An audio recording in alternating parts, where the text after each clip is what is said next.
pagliligtas niya sa atin, sa piging sariwain, pagliligtas niya sa atin.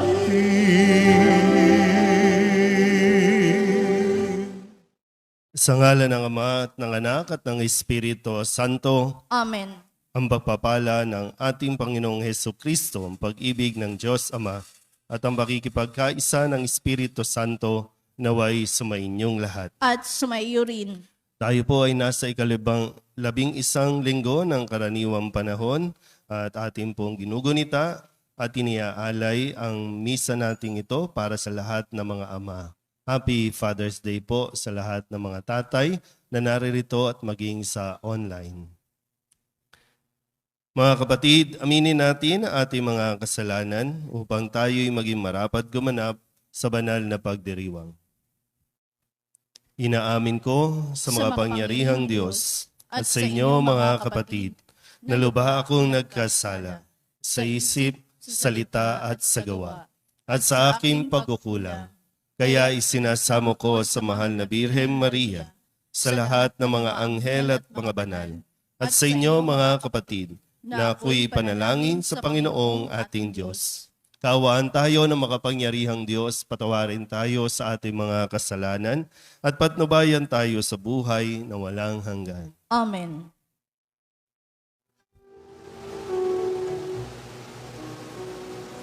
Panginoon, kawan mo kami, kawan mo kami.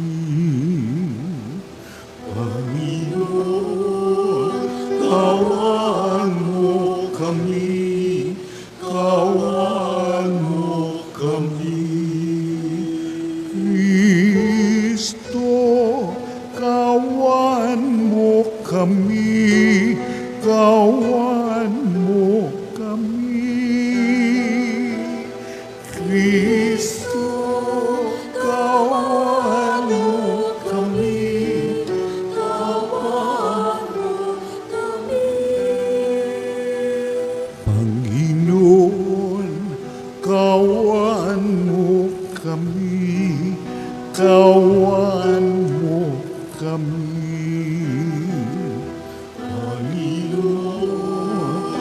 Kawan mo kami, kawan mo kami.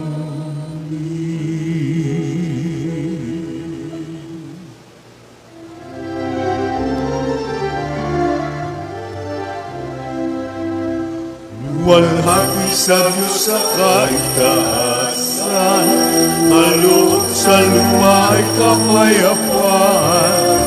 Pinupuri ka at ipinagdarasal, sinasamba ka dahil sa dakilang kalwalhatian.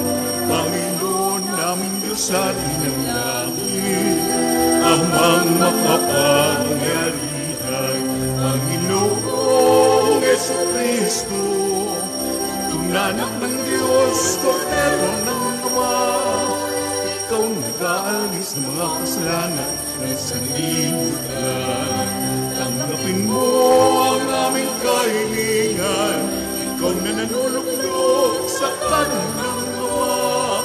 Maawa ka sa amin, o lamang ang banal, Panginoon Jesucristo, kasama ng Espiritu, sa labarhati ng Ama. Amen. Amen. Amen.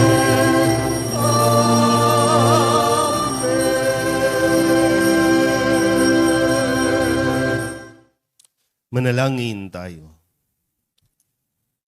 Ama naming makapangyarihan, lakas ka ng mga walang inaasahan kundi ikaw. Ang pagluhog namin ay iyong pagbigyan sapagkat kami mga tao lamang na pawang mahihina kapag iyong iniwanan.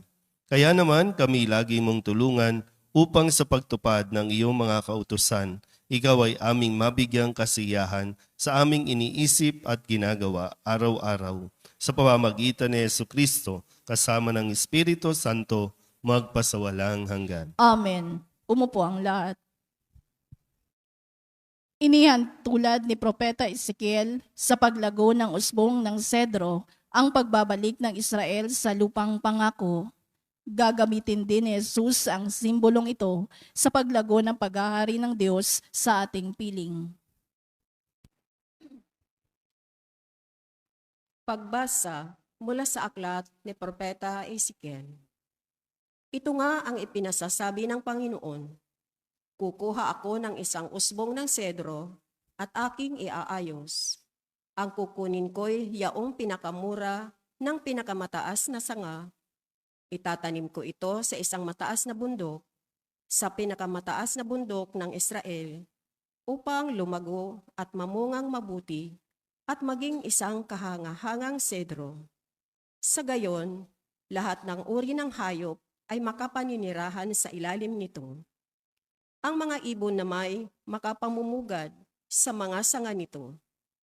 Kung magkagayon, malalaman ng lahat ng punong kahoy na mapabababa ko ang mataas na kahoy at maitataas ko yaong mababa, na matutuyo ko ang sariwang kahoy at mapananariwa ko yaong tuyong punong kahoy.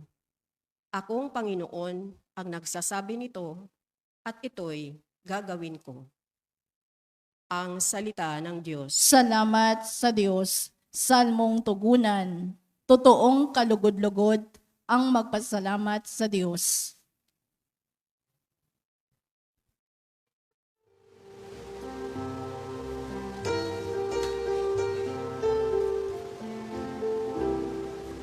Totoong kalugod-lugod ang magpasalamat sa Diyos. Totoong kalugod-lugod ang magpasalamat sa Diyos. Ang magpasalamat sa Panginoong Diyos ay mabuting bagay, umawit na lagi, purihin ang ngalang kataas-taasan. Pag-ibig niyang wagas ay dapat ihayag kung bukang liwayway. Pagsapit ng gabi, ang katapat niya'y ihayag din naman. Totoong kalugod-lugod ang magpasalamat sa Diyos. Katulad ng palma, ang taong matuwid, tatatag ang buhay. Parang mga sedro, kahoy na Libano, lalagong mainam. Parang punong kahoy na doon natanim sa tahanan ng Diyos, sa banal na templo, ito ay lalago na nakalulugod. Totoong kalugod-lugod ang magpasalamat sa Diyos. Tuloy ang pagbunga kahit na ang punong ito ay tumanda, lunti at matatag, at ang dahon nito ay laging sariwa. Ito'y patotoo na ang Panginooy tunay na matuwid. Siya kong sanggalang, matatag na batong, walang bahid dungis. Totoong kalugod-lugod ang magpasalamat sa Diyos. Totoong kalugod-lugod ang magpasalamat sa Diyos. Pinalalakas si San Pablo ang loob ng mga taga-Korinto sa gitna ng mga pagsubok at kaguluhan. Hindi siya nasisiraan ng loob sapagkat buo ang tiwala niya kay Kristo. Pagbasa mula sa ikalawang sulat ni Apostol San Pablo sa mga taga-Korento. Mga kapatid, laging malakas ang aking loob. Alam ko na habang tayo'y nasa tahanang ito, ang ating katawan hindi mapapasa atin ang tahanang galing sa Panginoon. Namumuhay ako ayon sa pananalig sa Diyos, hindi sa mga bagay na nakikita. Malakas nga ang loob kong iwan ang katawang ito na aking tinatahanan upang manirahan sa piling ng Panginoon. Kaya naman, Ang pinakananais ko ay maging kalugod-lugod sa Kanya sa tahanang ito o doon man sa langit, sapagkat bawat isa ay haharap sa hukuman ni Kristo upang tumanggap ng kaukulang ganti sa Kanyang ginawa, mabuti man o masama, nang siya'y nabubuhay pa sa daigdig na ito. Ang salita ng Diyos. Salamat sa Diyos. Tumayo ang lahat.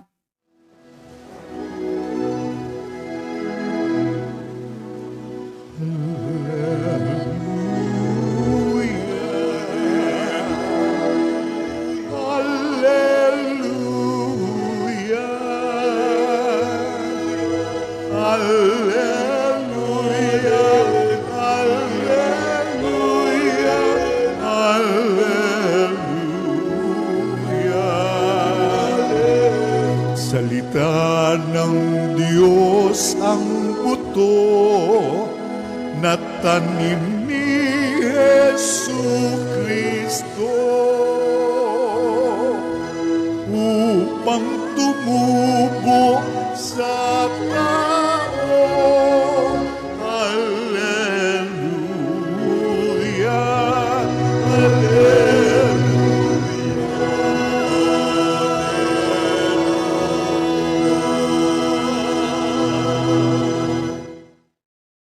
Sumainyo ang Panginoon. At sumaiyo rin. Ang mabuting balita ng Panginoon ayon kay San Marcos. Papuri sa iyo, Panginoon.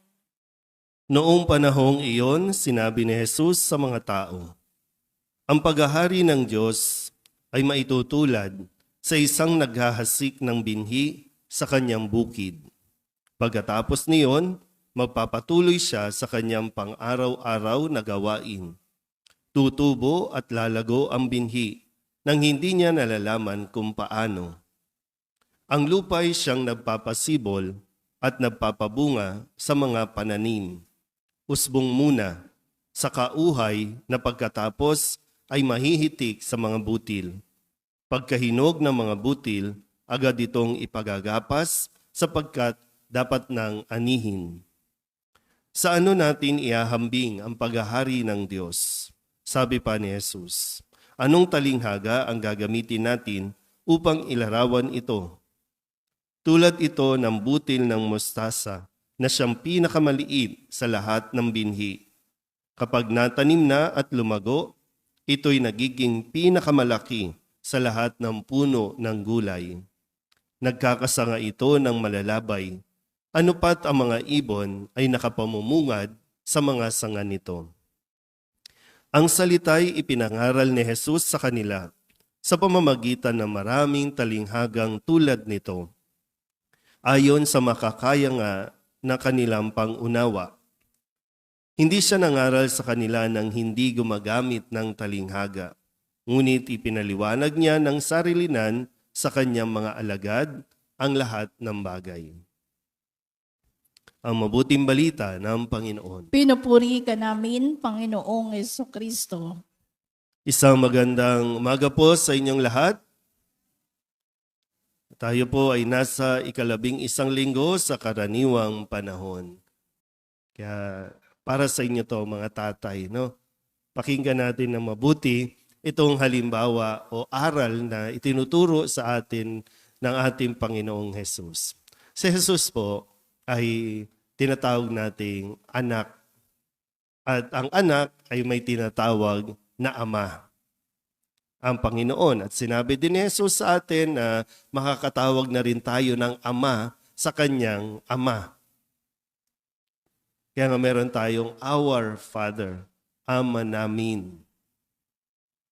So, bago ipinadala dito sa mundo ang bugtong na anak, ito ay tinuruan na ng Ama. Kaya nga sinasabi lagi ni Jesus, di ba? Ang lahat ng sinasabi ko, ang lahat ng kung ano ako ay galing sa Ama. Hindi siya nagsasalita ng hindi galing sa Ama. Ngayon, so isa sa mga natutunan ni Jesus bilang anak sa kanyang ama ay yung kung paano ihatid ang mabuting balita kung paano makipag-usap sa mga tao. Kaya nga, maganda po yung pagkikwento ni Jesus na sinasabing paano natin at saan natin iahambing ang paghahari ng Diyos. Pag sa mga matatalino, pwedeng sabihin yung mga salita na tungkol sa eschatology, yung parousia. Pero maintindihan ba ng mga tao ang tungkol sa kaharian ng Diyos kung ang gagamitin ni Jesus ay ang kanyang pagka-Diyos? Yung bang masyadong mataas? Sino ba ang kaharap ni Jesus? Mga ordinaryong tao. Hindi na mga iskriba at pariseyo. Ang problema nga, yung mga iskriba at pariseyo, mga saserdote, ito yung nahihirapang umunawa. Sila yung mga mas matatalino. Sila yung may mga dumaan sa pagtuturo, pagsasanay. So ngayon, mga kaharap na Jesus ay mga ordinaryong mamamayan, mga marahil, marami dito, mga magsasaka, mga nagtatanim. Kaya paano iahambing ang kaharian ng Diyos? Sa kung paano ito mauunawaan ng mga tagapakinig niya. Sabi po dito, ayon sa kanilang pagkaunawa. Ayon sa mauunawaan. Sabihin niyo nga po, pagkaunawa. Yan. Ito marahil maganda po mapagnilayan. Mga tatay, mga naririto, mga nasa online, mga nanonood. Gumamit si Jesus na anak ng Diyos, si Jesus na Diyos din naman, matalino, isang guro kung ituring, isang Panginoon kung tawagin, pero nakikipag-usap siya ayon sa pagkaunawa ng kanyang mga tagapakinig. Ulitin ko po. Sabihin nyo nga, pagkaunawa. Kadalasan po, ang mga tatay, ang kalalakihan, nahihirapang unawain. Hindi kayo maintindihan ng inyong mga anak, ng inyong pamilya. Yung pamamaraan ninyo, hindi maunawaan. Kaya lang, nahihirapan ka rin namang unawain na hindi ka nauunawaan dahil ayaw mong magsalita.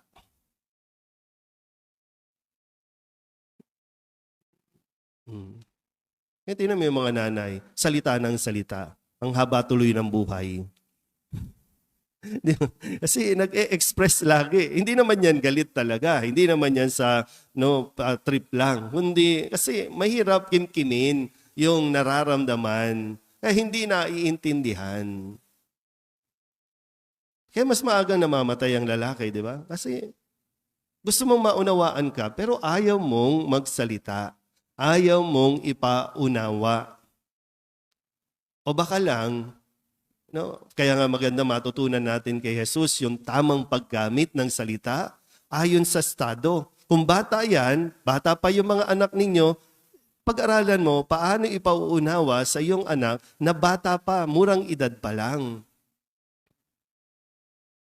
Ipaunawa mo bakit kailangan mong mag-abroad. Ipaunawa mo kung bakit kailangan silang iwan. Ipaunawa mo din kung bakit ka natukso. Habang lumalaki kasi magbibinata din yan, mararamdaman niya, mauunawaan niya ang nararamdaman mo kung ipauunawa mo. Kung kakausapin mo, kung magpapaliwanag ka. Di ba?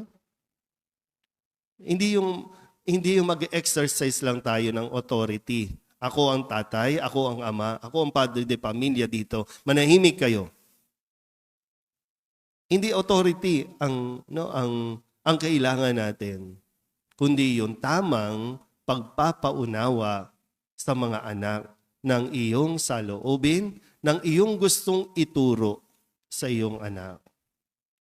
Kasi kayo po mga tatay ngayon, no? Kung tutuusin. Hanggang ngayon, dala-dala nyo rin naman pati. No? Dala-dala nyo pa rin yung karanasan ninyo sa inyong mga tatay na hindi nyo naintindihan, na ibaon na sa lupa, na abo na, hindi nyo pa rin maintindihan. Bakit ganun? Kaya maganda po, no?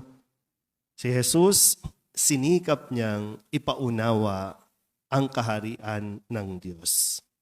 Kung di pa man maintindihan, sarilinan, kinakausap pa niya ang mga alagad para maipaunawa ito. Okay lang mag-express ng galit. Okay lang magtaas ng boses. Okay lang din paluin mo ang iyong anak. Pero pagkatapos, ipaunawa mo sa Kanya. Kasi, no, kumaga, magtanim ka muna. No? Magtanim ka ng pangunawa sa iyong mga anak. Magtanim ka muna. Para pagdating ng araw, maiintindihan niya. At mawawala lahat ng galit. Ang mahirap, kung magtatanim ka ng sama ng loob, aani ka rin ng sama ng loob pagdating ng araw. So habang may panahon pa tayo, buhay pa kayo, malakas pa kayo, humingi kayo ng lakas ng loob. Kung kaya nang makipag-inuman ng anak ninyo, why not? Dahanin nyo sa konting tagay, pero mag-usap kayo. Huwag yung paglasing na. Diba? Nung bata, hindi pwedeng kasabayan sa inuman. Kaya naguguluhan sila, bakit bawal uminom? Ikaw umiinom ka. O ngayon, nasa tamang edad na, pati kayo mag-inuman, mag-ama. Then mag-usap kayo. Payuhan mo, ano yung nangyari sa iyo, ano yung mga, kasi lahat naman ng karanasan ninyo, maganda at pangit, may matututunan ang iyong anak na ngayon sila ay magpapamilya na rin. Para talagang pagdating ng ganitong araw, masasabi natin talagang Happy Father's Day. Happy Father's Day po. Parang ang siseryoso ng mga tatay, no? Yung mga ganyan, di ba? Ano nangyari? Saan nanggagaling yan? Diba? Gusto natin maintindihan. Saan nanggagaling yan? Yung bang nasanay ka na lang na, di ba? Nasanay ka na tahimik, nasanay ka na hindi kumikibo, nasanay ka na kumikimkim. Pero ang alam ko, gusto nyo rin maunawaan kayo. Pero unang-una, sana po, hilingin din natin sa Diyos na magkaroon tayo ng pagkaunawa sa mga bagay na itinuturo sa atin ni Jesus. Amen? Magsitayo ang lahat, ipahayag natin ang ating pananampalataya. Sumasampalataya ako Sa Diyos, amang makapangyarihan sa lahat, na may gawa ng langit at lupa. Sumasampalataya ako kay Kristo, iisang anak ng Diyos, Panginoon nating lahat. Nagkatawang tao siya lalang ng Espiritu Santo, ipinanganak ni Santa Mariang Birhen, pinagpakasakit ni Poncio Pilato, ipinakos sa krus na matay inilibing, nanaog sa kinaroroonan ng mga yumao, nang may 3 araw na buhay na mag-uli. naluluklok sa kanan ng Diyos amang makapangyarihan sa lahat. Doon magmumulang paririto at uhukom sa nangabubuhay at nangamatay na tao. Sumasampalataya naman ako sa Diyos Espiritu Santo, sa banal na simbahang Katolika, sa kasamahan ng mga banal, sa kapatawaran ng mga kasalanan, sa pagkabuhay na muli ng nangamatay na tao, at sa buhay na walang hanggan. Amen. Isama natin sa Ama ang patuloy na paglago ng paghahari ng Diyos dito sa lupa, ang paghahari ng katarungan, kapayapaan, pagkakapatiran at pag-ibig. Idalangin natin, Panginoon, dinggin mo ang aming panalangin. Panginoon, dinggin mo ang aming panalangin. Patuloy nawang lumago ang simbahan, ang pamayanan ng Diyos, sa pangangaral at pagiging saksi sa pag-ibig ng Diyos sa lahat ng tao.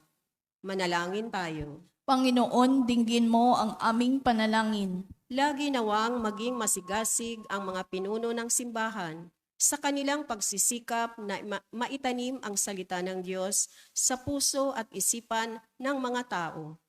Manalangin tayo. Panginoon, dinggin mo ang aming panalangin. Gamitin nawa ng mga namumuno sa pamahalaan ang kanilang kapangyarihan tungo sa tapat at epektibong paglilingkod sa mamamayan. Manalangin tayo. Panginoon, dinggin mo ang aming panalangin. Gamitin nawa ng mga nagtatrabaho sa media ang kanilang tungkulin sa pagpapahayag ng katotohanan ng walang kinikilingan at para sa kabutihan ng bayan. Manalangin tayo. Panginoon, dinggin mo ang aming panalangin. Makadama nawa ng pag-asa ang mga may sakit, mga naghihingalo, mga mahihirap at mga biktima ng pang-aabuso sa tulong ng kanilang komunidad at ng mga mahal nila sa buhay. Manalangin tayo. Panginoon, dinggin mo ang aming panalangin.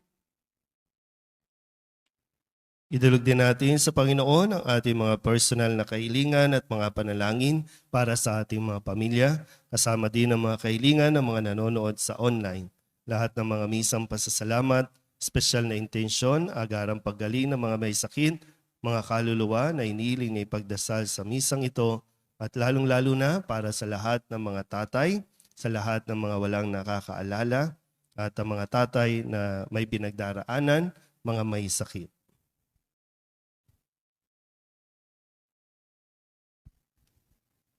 Ang lahat ng ito hinihiling namin sa ngalan ni Kristo, ang aming Panginoon. Amen. Umupo ang lahat.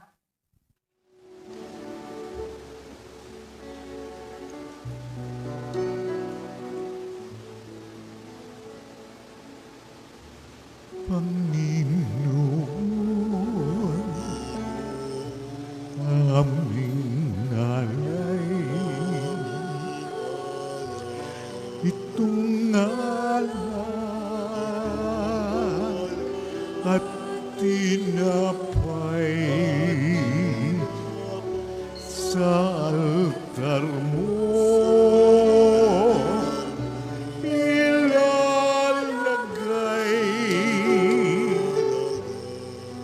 Tanggapin sa iyong kamay, alay namin aming buhay. Bawat galak at lumbay, bawat pangarap naming taglay sa palad mo ilalagay. Manalangin kayo mga kapatid upang paghahain natin ang kalugdan ng Diyos sa mga makapangyarihan. Tanggapin nawa ng Panginoon itong paghahain sa iyong mga kamay, sa kapurihan niya at karangalan sa ating kapakinabangan at sa buong sambayanan niyang banal. Ama naming lumikha, kami ginawa mong may angking katauhan na dapat pakanin at pangalagaan at iyong dinudulutan ng banal na pakikinabang. Ipagkaloob mong kami huwag magkulang sa mga iniuukol mo sa aming kapakanan sa pamamagitan ni Jesucristo kasama ng Espiritu Santo magpasawalang hanggan. Amen. Sumainyo ang Panginoon. At sumaiyo rin. Itaas sa Diyos ang inyong puso at diwa. Itinaas na namin sa Panginoon. Pasalamatan natin ang Panginoong ating Diyos. Marapat na siya ay pasalamatan. Ama naming makapangyarihan, tunay ngang marapat na ikaw ay aming pasalamatan. Nasa iyo ang aming buhay, pagkilos at pag-iral. Sa pamumuhay namin araw-araw, tinatamasa namin ang iyong pagmamahal. Sa pag-ibig mong ipinunla sa sangkatauhan, ang Espiritu Santo'y unang aning bigay ng anak mong naglagak sa amin ng katiyakang nakalaang mabuhay kami sa piling mong kailanman.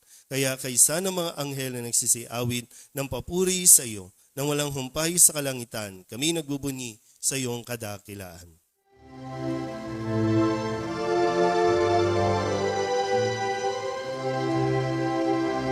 Santo, Santo, Santo, Panginoong Diyos makapangyarihan, napupuno ang langit at lupa ng kalwalhatian mo.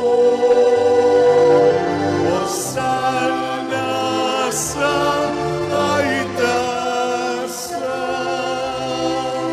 pinagpalang na paririto sa ngalan ng Panginoon. Hosana sa kaitaasan.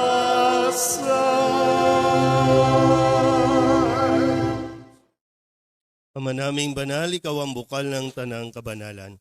Kaya't sa pamamagitan ng iyong Espiritu, gawin mong banal ang mga kaloob na ito upang para sa aming maging katawan at dugo ng aming Panginoong Heso Kristo.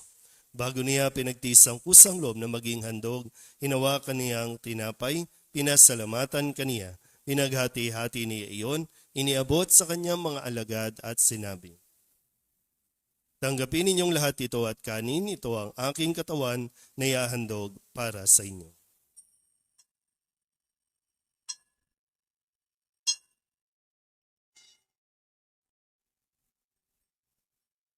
Gayun din naman nang matapos ang hapunan, hinawakan niya ang kalis, muli kaniyang pinasalamatan. Iniabot niya ang kalis sa kanyang mga alagad at sinabi, "Tanggapin ninyong lahat ito at inumin. Ito ang kalis ng aking dugo, ng bago at walang hanggan tipan. Ang aking dugo na ibubuhos para sa inyo at para sa lahat, sa ikapagpapatawad ng mga kasalanan. Gawin ninyo ito sa pag-alaala sa akin."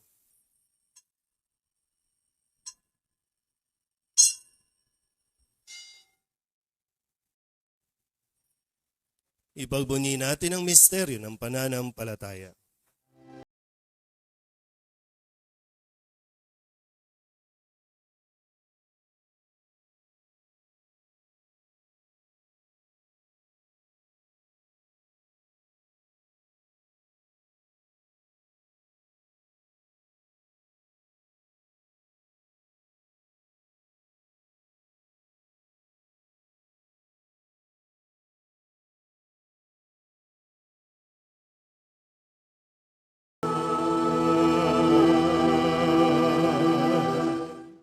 Ama, ginagawa namin ngayon ang pag-alaala sa pagkamatay at muling pagkabuhay ng iyong anak. Kaya tiniaalay namin sa iyo ang tinapay na nagbibigay buhay at ang kalis na nagkakaloob ng kaligtasan. Kami napapasalamat dahil kami iyong minarapat na tumayo sa harap mo para maglingkod sa iyo. Isinasamo namin kami magsasalo-salo sa katawan at dugo ni Kristo ay mabuklod sa pagkakaisa sa pamamagitan ng Espiritu Santo. Ama, lingapin mo ang iyong simbahang laganap sa buong daigdig. Puspusin mo kami sa pag-ibig kaysa ni Francisco na aming Papa at ni Jose na aming Obispo at ng Tanang Kaparian. Alalahanin mo rin ang mga kapatid naming nahinlay na may pag-asang sila'y muling mabubuhay, gayon din ang lahat ng mga pumanaw. Kawaan mo sila at patuloyin sa iyong kaliwanagan. Kawaan mo at paginapating kaming lahat na makasalo sa iyong buhay na walang wakas. Kaysa ng mahal na Birhen Maria na ina ng Diyos, ng kabiyak ng puso niyang sa San Jose, kaysa ng mga apostol at ng lahat ng mga banal na namuhay dito sa daigdig ng kalugod-lugod sa iyo, may pagdiwang nawa namin ang papupuri sa ikararangal mo sa pamamagitan ng iyong anak na aming Panginoong Heso Kristo. Sa pamamagitan ni Kristo, kasama niya at sa Kanya, ang lahat ng parangal at papuri ay sa iyo, Diyos amang makapangyarihan, kasama ng Espiritu Santo, magpasawalang hanggan. Amen. Amen. Amen.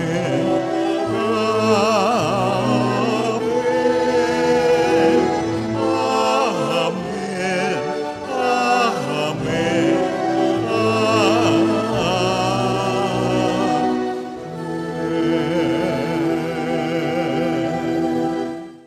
Sa tagubilin ng mga nakagagaling na utos at turo ni Jesus sa Panginoon natin at Diyos, ipahayag natin ang lakas loob. Ama namin, sumasalangit ka, sambahin ang ngalan mo,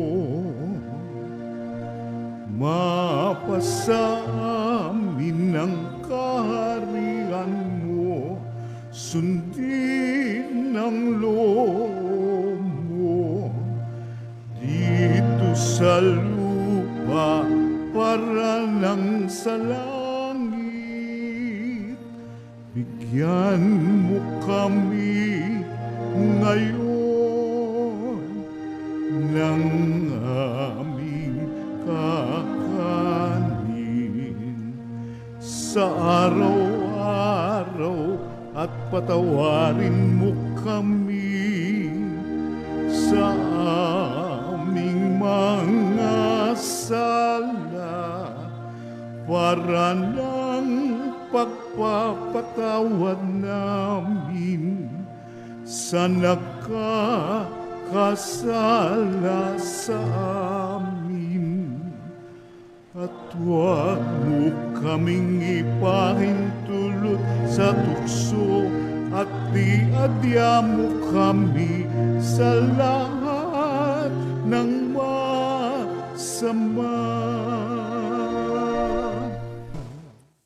Inihiling namin kami iadya sa lahat ng masama, pagkalooban ng kapayapaan araw-araw, iligtas sa kasalanan at ilayo sa lahat ng kapahamakan, samantalang aming pinananabikan ang dakilang araw ng pagpapahayag ng tagapagligtas naming si Jesucristo. Sapagkat sa'yo ang kaharian, kapangyarihan at kapurihan, ngayon at magpakailanman. Ngayon at magpakailanman. Panginoong Jesucristo, sinabi mo sa iyong mga apostol, kapayapaan ang iniiwan ko sa inyo, ang aking kapayapaan ang binibigay ko sa inyo. Tunghayan mo ang aming pananampalataya at huwag ang aming mga pagkakasala. Pagkalooban mo kami ng kapayapaan at pagkakaisa ayon sa iyong kalooban, kasama ng Espiritu Santo, magpasawalang hanggan. Amen. Ang kapayapaan ng Panginoon ay laging sumainyo. At sumaiyo rin. Bigayan po tayo ng kapayapaan sa isa't isa.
Ito ang kordero ng Diyos.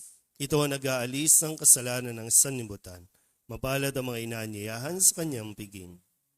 Panginoon, hindi ako karapat-dapat na magpatuloy sa iyo.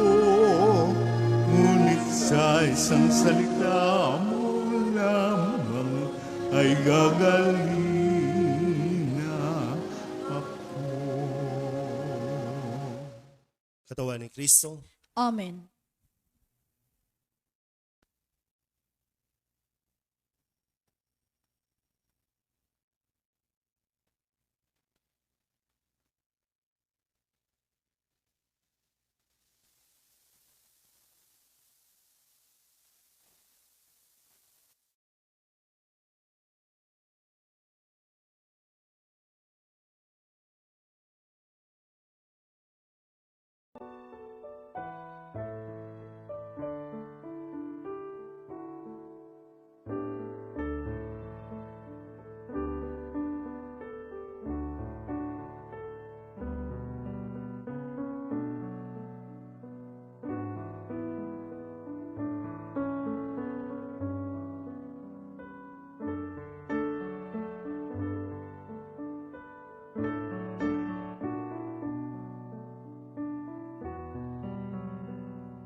Manalangin tayo.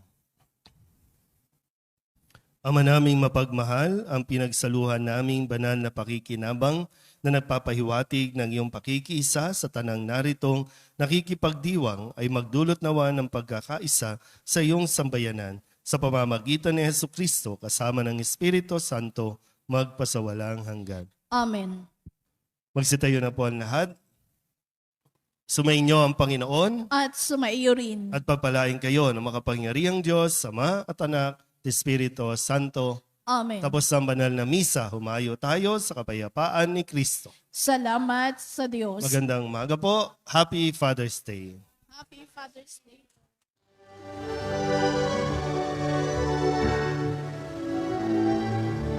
Walang sino man ang nabubuhay para sa sarili lamang. Walang sino man ang namamatay para sa sarili lamang. Tayong lahat ay may pananagutan sa isa't isa. Tayong lahat ay tinipon ng Diyos na kapiling niya.